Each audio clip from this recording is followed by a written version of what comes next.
News. Narayanpet జిల్లా Maganur ZP స్కూల్లో మళ్లీ ఫుడ్ పాయిజనింగ్ జరిగింది. మధ్యాహ్న భోజనం వికటించి ఇప్పుడు 15 మంది విద్యార్థులు అస్వస్థతకు గురయ్యారు. గత 5 రోజులుగా ఇదే స్కూల్లో ఫుడ్ పాయిజనింగ్ జరగడం, విద్యార్థులు అస్వస్థతకు గురి కావడం ఇది మూడోసారి. ముఖ్యమంత్రి రేవంత్ రెడ్డి స్వయంగా హెచ్చరించినా కూడా అక్కడ పరిస్థితిలో మార్పు రావడం లేదు.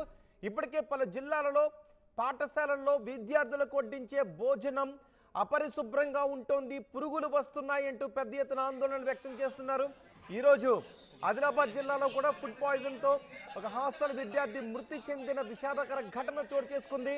ఇప్పుడు మరోసారి మహబూబ్ నగర్ జిల్లాలో సుమారు 15 మంది విద్యార్థులు అస్వస్థతకు గురి కావడంతో వారందరినీ ఆసుపత్రికి తరలించారు. నారాయణపేట జిల్లా మాగనూరు జెడ్పీ స్కూల్లో మళ్ళీ ఫుడ్ పాయిజనింగ్ జరిగింది. ఒకసారి చూడండి, ఆసుపత్రిలో ఆ స్కూల్ విద్యార్థులందరికీ కూడా ట్రీట్మెంట్ చేస్తున్నారు. తల్లిదండ్రులు భయాందోళన వ్యక్తం చేస్తున్నారు. ఆసుపత్రిలో బెడ్ల పైన చాలా మంది విద్యార్థులు అపస్మారక స్థితిలో ఉన్నారు. వాళ్లకు వాంతులు అవుతూ ఉన్నాయి. విద్యార్థులు కడుపు నొప్పితో బాధపడుతూ ఉన్నారు. అపస్మారక స్థితిలోకి వెళుతూ ఉండటంతో విద్యార్థుల తల్లిదండ్రులు భయాందోళన వ్యక్తం చేస్తున్నారు, ఏడుస్తూ ఉన్నారు.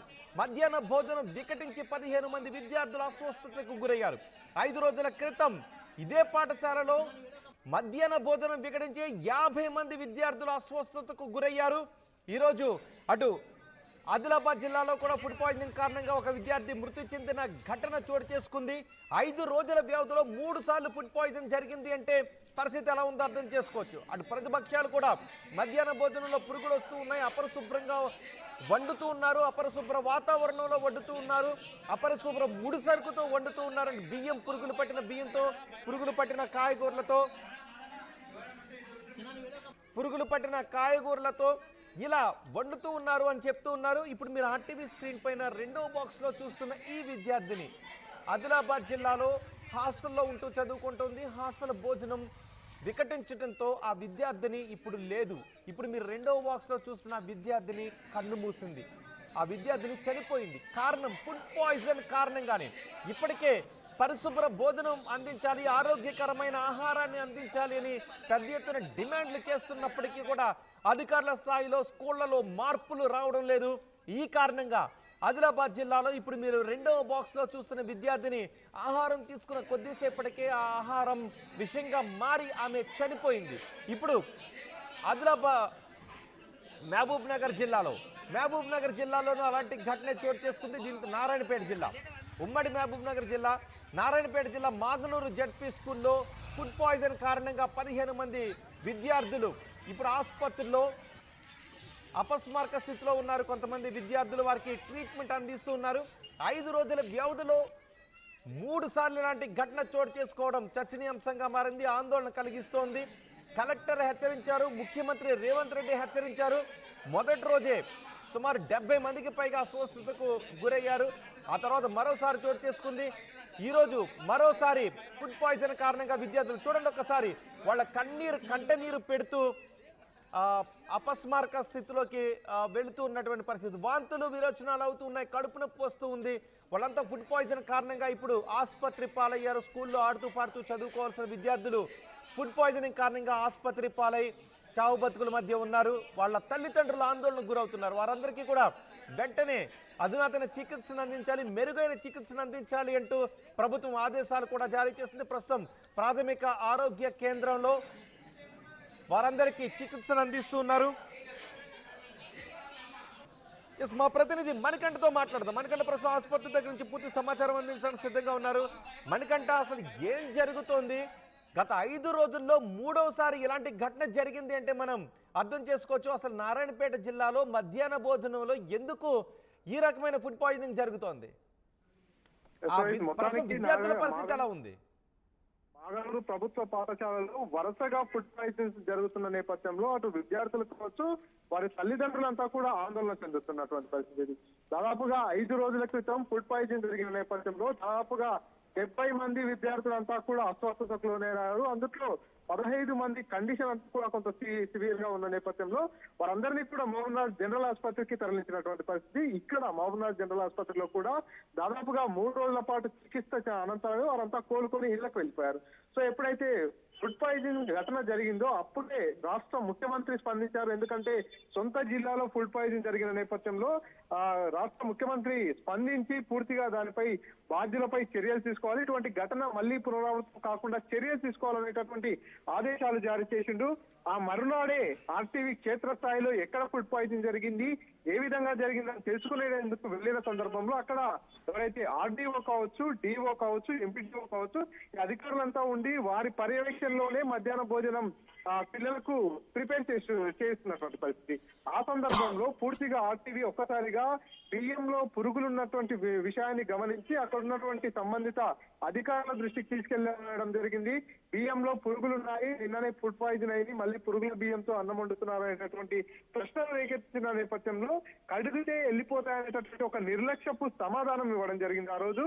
ఆ రోజు కూడా అక్కడే ఆర్టీవీ క్షేత్రస్థాయిలో పరిశీలిస్తున్న నేపథ్యంలో విద్యార్థులంతా కూడా ప్లేట్లలో అన్నం తీసుకొని అన్నంలో పురుగులు ఉన్నటువంటి దృశ్యాన్ని కూడా పూర్తిగా ఆర్టీవీ దృష్టికి తీసుకురావడం జరిగింది. అప్పుడు కూడా నేరుగా పూర్తిగా పురుగుల అన్నం పిల్లలకు వడ్డిస్తున్నటువంటి విషయాన్ని అధికారుల దృష్టికి తీసుకెళ్లిన నేపథ్యంలో ఒకసారిగా అడిషనల్ కలెక్టర్ మళ్ళీ అదే రోజు ఈవినింగ్ అక్కడికి రావడం జరిగింది. ఆ పాఠశాలకు వచ్చేసి మళ్ళీ పురుగుల అన్నంపై కూడా పూర్తి స్థాయిలో విచారణ చేసిన అనంతరం అదే రోజు సాయంత్రం మీడియాతో మాట్లాడుతూ అడిషనల్ కలెక్టర్ ఎవరైతే ఉన్నారో ఇక్కడ వరుసగా చాలా చోట్ల పాఠశాలలు, వసతి గృహాల్లో ఆహార సరిగా ఉండటం లేదు, కలుషిత ఆహారాన్ని వడ్డిస్తున్నారు, కలుషిత ఆహారాన్ని వండుతూ ఉన్నారని చాలా ఫిర్యాదులు వస్తున్నప్పటికీ ఫుడ్ ఇన్స్పెక్షన్ అధికారులు ఏం చేస్తున్నారు? అసలు తనిఖీలు సక్రమంగా చేస్తున్నారా? పైగా ఇదే స్కూల్లో వరుసగా 5 రోజుల్లో 3 సార్లు ఘటన చోటు చేసుకుంది అంటే ఏం చేస్తున్నారు వీళ్ళంతా? ఎగ్జాక్ట్ గా, ఎందుకంటే రెండవ రోజు అన్నంలో పురుగులు వచ్చినటువంటి సందర్భంలో అక్కడ ఆర్డీఓ అదేవిధంగా డిఓతో పాటు ఫుడ్ ఇన్స్పెక్టర్ కూడా అక్కడే ఉన్నటువంటి పరిస్థితి. అడిషనల్ కలెక్టర్ వచ్చిన అనంతరం కూడా పూర్తిగా ఈ ఘటనకు బాధ్యులుగా డిఓను సస్పెండ్ చేస్తూ ఆర్డీఓకు అదేవిధంగా ఎంపీడీఓకు ఫుడ్ ఇన్స్పెక్టర్ కు షోకాజ్ నోటీసులు జారీ చేస్తున్నామంటూ కూడా ఆ రోజు ఈవినింగ్ మీడియాతో చెప్పినటువంటి పరిస్థితి.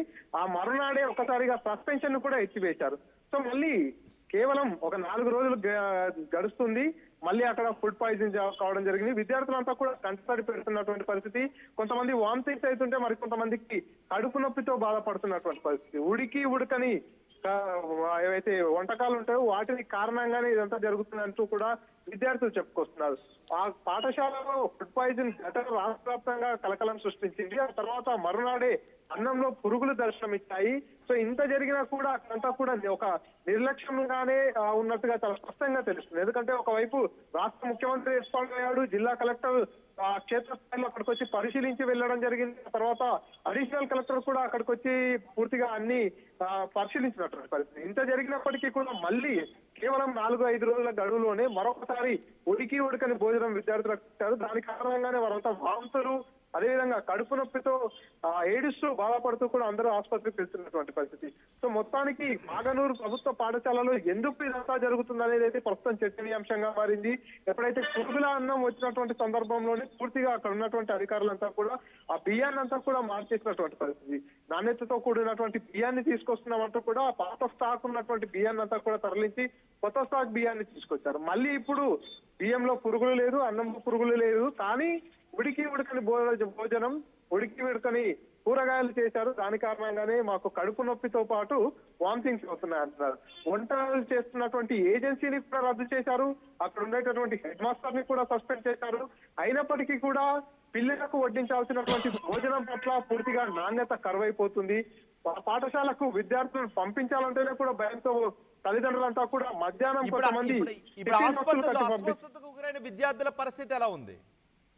వారంతా కూడా ప్రస్తుతం వామిటింగ్స్ అదేవిధంగా కడుపు నొప్పితో బాధపడుతున్నారు. ప్రస్తుతం ప్రాథమిక చికిత్స కోసం మాగనూరు ప్రాథమిక ఆసుపత్రికి తరలించడం జరిగింది. వారందరికీ కూడా ట్రీట్మెంట్ అయితే చేస్తున్నారు. ఇప్పటి వరకు దాదాపుగా 15 మంది విద్యార్థులంతా కూడా వామిటింగ్స్ కడుపు నొప్పితో బాధపడుతూ ప్రభుత్వ ఆసుపత్రిలో చికిత్స పొందుతున్నారు.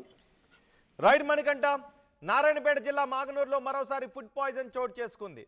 అధికారులు ఎన్నిసార్లు చెప్పినా, ఎన్ని హెచ్చరికలు జారీ చేసినా అధికారుల స్థాయిలో సరిగ్గా పట్టించుకోవడం లేదు. దీంతో నిర్లక్ష్యం రాజ్యమేలుతుంది.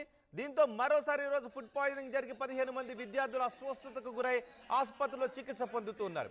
ఒకవేళ ఎక్కడ ఫుడ్ పాయిజనింగ్ జరిగినా పాఠశాలల్లో కానీ వసతి గృహాల్లో కానీ సరైన ఆహారం లేకపోతే ఆ పాఠశాల సిబ్బంది పట్టించుకోకపోతే ఆ విషయాన్ని ఆర్టీవీకి చెప్పండి. ఆర్టీవీ ప్రతినిధి అవసరమైతే అక్కడికి వచ్చి ఆ ఆహారాన్ని పరిశీలించి ఎటువంటి చర్యలు తీసుకోవాలి అధికారుల స్థాయిలో అనే విషయం గురించి అధికారులను కూడా అడుగుతాము ఖచ్చితంగా.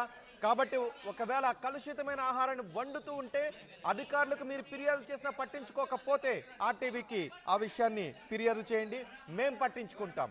ఒకసారి ఈ ఘటనపై పాఠశాల విద్యార్థుల తల్లిదండ్రులు మాట్లాడుతున్నారు. వాళ్ళు ఏం మాట్లాడారో చూద్దాం. ఎప్పటి నుంచి ఇప్పటి నుంచి మళ్ళీ ఏం పెట్టిండు మధ్యాహ్నం? వంకాయ కూర అంటే ఏం ప్రాబ్లం ఏమనుకుంటున్నారు? ఏం లేదు, వాంతికి అవుతుంది. అంటే ఫుడ్ బాగాలేదని అనుకుంటున్నారా? వంకాయలు ఉడికిలేవు, ఆలుగడ్డలు కూడా ఉడికిలేవు. ఆ? ఏమమ్మా ఆలుగడ్డలు ఉడికిలేవు, వంకాయలు కూడా ఉడికిలేవు. ఉరికిలేవా? ఎందుకు ఏడుస్తున్నావు అమ్మని? వాంతికి అవుతుంది. ఏమైందమ్మా?